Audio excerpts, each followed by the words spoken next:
જે હરિભક્તના મનમાં ભગવાનને અતિશય પ્રસન્ન કરવાની ઈચ્છા હોય તે ભગવાનને પ્રસન્ન કરવાનો તો એ ઉપાય છે જે પોતપોતાના વર્ણાશ્રમનો જે ધર્મ તેની વિશે અચળ નિષ્ઠા તથા આત્મનિષ્ઠાની અતિશય દ્રઢતા તથા એક ભગવાન વિના બીજા સર્વ પદાર્થને વિશે અરુચિ તથા ભગવાનને વિશે માત્મ્ય સહિત એવી નિષ્કામ ભક્તિ, એ ચાર સાધને કરી અને ભગવાનની અતિશય પ્રસન્નતા થાય છે. અને એ જે ચાર સાધન તેને એકાંતિક ધર્મ કહીએ. અને એવા એકાંતિક ધર્મવાળા જે ભક્ત તે આ સમામાં આપણા સત્સંગમાં કેટલાક છે. અને જે ભગવાનનો ભક્ત હોય તેને તો ખાતા પીતા નાતા ધોતા ચાલતા બેઠતા સર્વ ક્રિયાને વિશે ભગવાનની મૂર્તિનું ચિંતન કરવું. અને જ્યારે અંતરમાં કોઈ વિક્ષેપ ન હોય ત્યારે તો ભગવાનનું ચિંતન કરવું ને ભગવાનની મૂર્તિની સામું જોઈ રહેવું.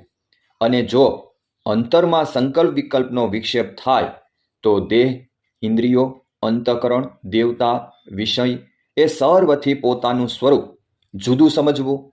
અને જ્યારે સંકલ્પનો વિરામ થાય ત્યારે ભગવાનની મૂર્તિનું ચિંતન કરવું. અને આ દેહને તો પોતાનું સ્વરૂપ માનવું નહીં.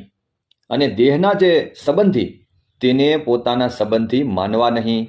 કેમ જે આ જીવ છે તે 84 લાખ જાતના દેહને પૂર્વે ધરી આવ્યો છે. અને જેટલી જગતમાં સ્ત્રીઓ છે તે સર્વને પેટે જન્મ લીધા છે. તથા જગતમાં જેટલી કૂતરીઓ, જેટલી મીંદડીઓ, જેટલી વાંદરીઓ આદિ જે 84માં જીવ છે તે સર્વને પેટે કેટલી વાર જન્મ ધર્યા છે. અને આ જગતમાં જેટલી જાતની સ્ત્રીઓ છે તેમાં કોઈ એણે સ્ત્રી નથી કરી, સર્વને પોતાની સ્ત્રી કરી છે. તેમજ એ જીવે સ્ત્રીના દેહ ધરી ધરી અને જગતમાં જેટલી જાતના પુરુષ છે તે સર્વને પોતાના ધણી કર્યા છે.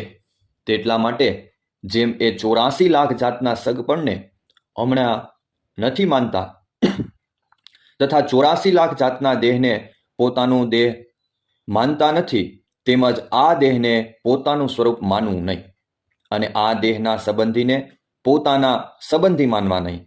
કેમ જે 84 લાખ જાતના દેહ ધર્યા તેનો સંબંધ રહ્યો નહીં તો આ દેહનો સંબંધ પણ નહીં રહે. દેહ ગેહ આદિક સર્વ પદાર્થને અસત્ય જાણીને તથા દેહ, ઇન્દ્રિયો, અંતઃકરણ તેથી જુદું પોતાનું સ્વરૂપ જાણીને તથા પોતાના ધર્મમાં રહીને ભગવાનની નિષ્કામ ભક્તિ કરવી.